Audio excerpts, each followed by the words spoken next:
Hello, everyone. I'm Josh Ochs, the founder of smartsocial.com, where we keep your kids safe on social media so they can someday shine online. Get that awesome career, college, that internship that you're looking to get them so that they can be an employable, awesome person. And our goal is that they shine online, they thrive online, and use these tools in a positive way. But there's so much more. You guys are all familiar with how Fortnite works, one of the biggest gaming platforms out right now, how YouTube can hog our time and wants as much screen time from us as possible. Snapchat, now it's TikTok. And just a quick side note, if you haven't taken my free webinar where we've helped thousands, if not tens of thousands of people all over the world for free, it's a 1 hour deep dive on how to set up all the security and screen time settings on every one of these apps for free. Do yourself a favor, register for one of those at smartsocial.com. Click on the free webinar, the free parent training. We would love to have you as our guest. Now today, speaking of guests, we have somebody live from Durango, Colorado. We have Morgan Seymour.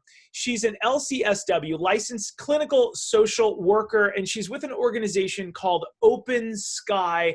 We're going to learn all about what they do. Morgan, welcome to the interview. Thank you so much. Thanks for having me. Well, it's great to have you here today. I've got a bunch of questions for you here. Now, first of all, what does Open Sky do? Fill us in.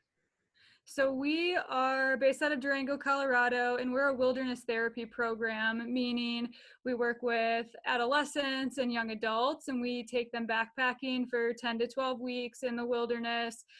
Depending on the year, it's Utah or Colorado. And as a primary clinician, we go out and do individual therapy, group therapy, and something really amazing about Open Sky is that we have an awesome family systems department and focus. And so it's not just about taking your son or daughter into the wilderness, but we also focus a lot on the family system dynamics and how we can support parents. And that can be from holding boundaries to co-parenting if there's a blended family or divorced parents, giving them a lot of support each week as well. Amazing. Let's dive right on into it. What is gaming addiction, or I might even say, what's screen time addiction, device addiction? Can you define that for us in relation to what you guys do? Yeah, so in 2018, actually, the World Health Organization classified gaming as an addiction. It's not yet in the DSM, which is what we use to diagnose, which is something to note. I do think in the future we'll get there. But it's primarily spending more and more time online. Again, like you're saying, it's a screen addiction. So it can be gaming, it can be YouTube. If your son or daughter is spending hours and hours online, unable to stop playing or gaming or stepping away from their computer or device, if it's getting in the way of interpersonal relationships, meaning face-to-face connections with peers or even the family, like eating dinner, going out together. If parents are noticing anger or frustration when they're saying, hey, it's time to stop. Those are some warning signs that we need to pay attention to. And so just the main one I would say is increased time and the inability to stop. Yeah.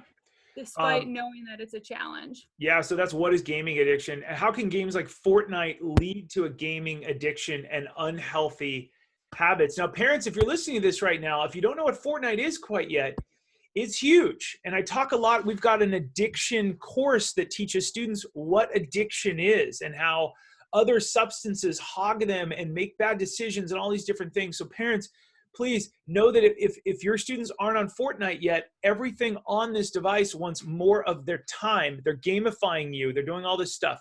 So how can games like Fortnite lead to gaming addiction? Walk us through that process, Morgan, please. Yeah, games like Fortnite are designed to be captive and grab the attention of really anyone, but specifically adolescents. You know, there's a lot of different intriguing components to those games. They market themselves as free, but then there's a whole component that you can buy things to level up. You can have different avatars and their clothes. I mean, all of those things are attractive to youth, especially kids that are trying to build community, build connection, and they're finding that online. whether or not it's healthy. They're feeling like, hey, I have a status in this game, or I'm ranked in this game, or look at this avatar that I have, or hey, I'm taking mom's money and she doesn't know until $200 later, spending that on some of these games. So they're smart in designing these games that are captivating but also addictive. Yeah, absolutely. Parents, when you're listening to this, watching this interview right now, you know what gamification is, whether you know it or not, right? You have an American Express card, or and I've got these credit cards. I have a Visa card and I have an Amex, one for personal, one for business. And they gamify us by saying, hey, if you use your Amex, you'll get points. You'll get points. And if I fly American Airlines or Delta, they want your loyalty and they want you to check in and fly with them. Otherwise, you lose the points. They've been gamifying adults for decades, right? And we know what those are. We actually use those in a positive way. Now they're gamifying students, saying check in every day, level up. If you spend this, you get this, and all this different stuff. Very, very important for us to see. It's been around a long time. Your kids are being gamified as well. Okay, now what's some warning signs that a student is addicted to a game, Morgan?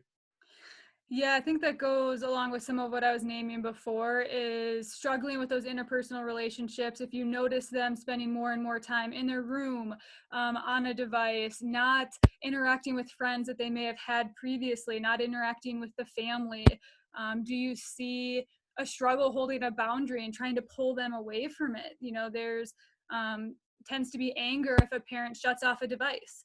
Yeah. These are things you want to pay attention to, noting how much time are they spending online, how much time are they spending gaming. Is it getting in the way of their life, in a negative way? Now, there are kids out there that can game and it's not impacting their lives in a negative way.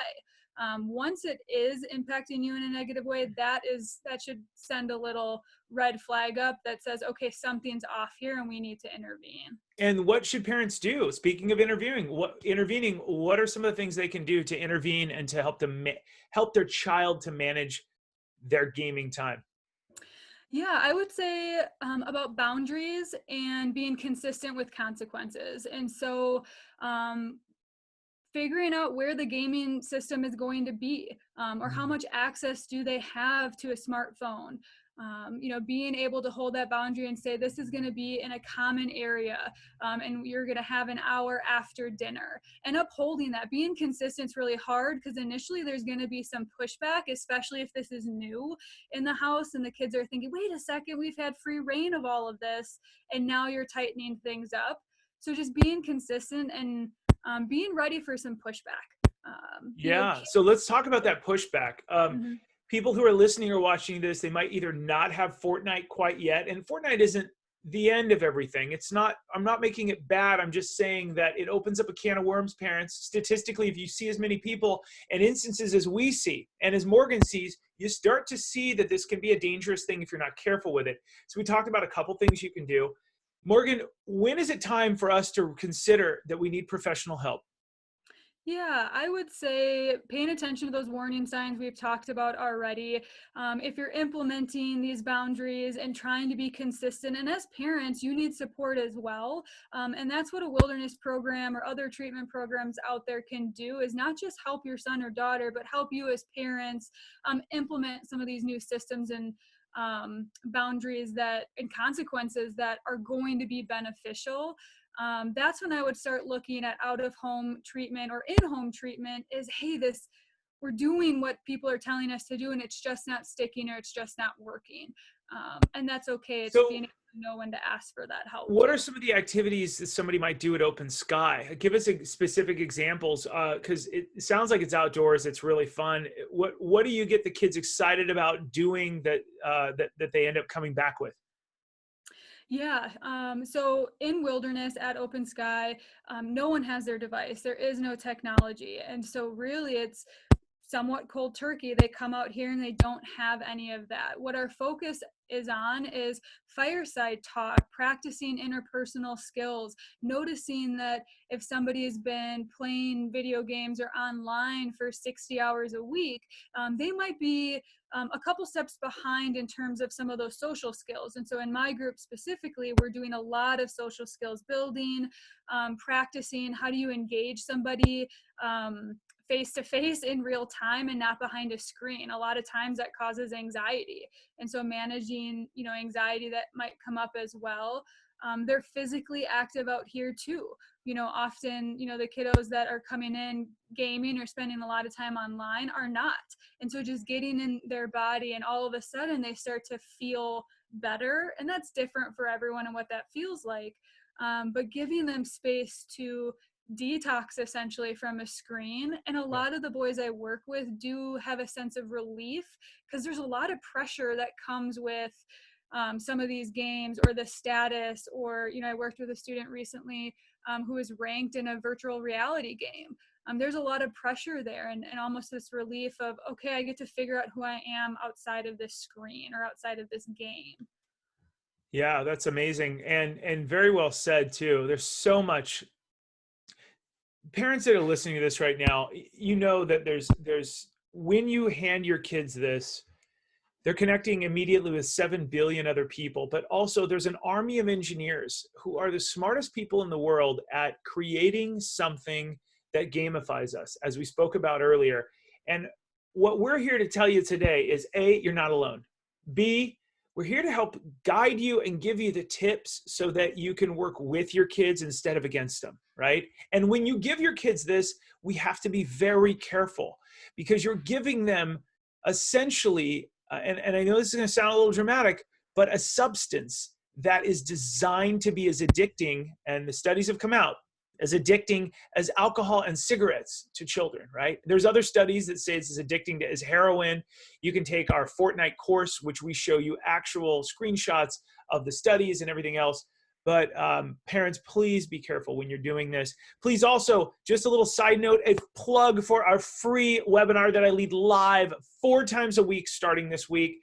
And you can go to smartsocial.com and click on the webinar thing to learn more about how addicting TikTok is, Snapchat, Instagram, Fortnite. We give you a tip of all of them. We give you a Netflix technique, and we give you an iPhone and Android technique as well.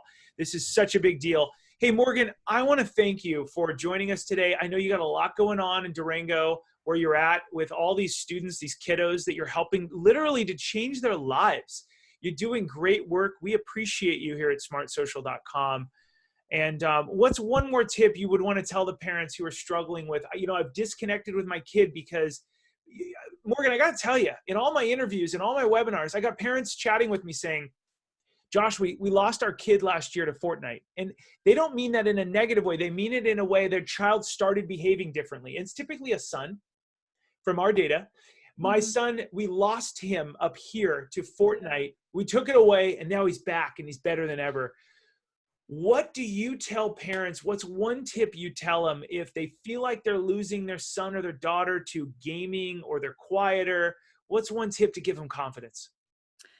Yeah, what I tell parents is there's always room for reconnection. Right now, there's been a disconnect. There's been a disconnect between you and them. There's been a disconnect within themselves, kind of losing sight of what they're doing, which can be really easy with technology. And so just remembering that reconnection is out there, and there's avenues like your program, Wilderness, people that can help you all reconnect as parents, as a family. And it's just about being able to notice when you need that extra help, and then going forward and taking a risk. I love that. That's such a great line. Reconnection is out there, and it's never too late to reconnect, I guess you'd say. Today's a great day to start that. So, hey, Morgan, I really want to thank you. Thanks for taking that time. You're awesome.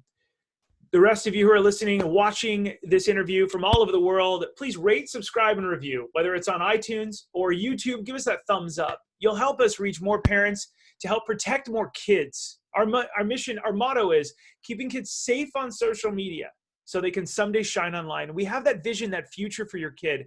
This device isn't all bad. We have a balanced approach, and we see this device as a car. You cannot keep your kids from ever driving to keep them off the roads. They have to go to work someday.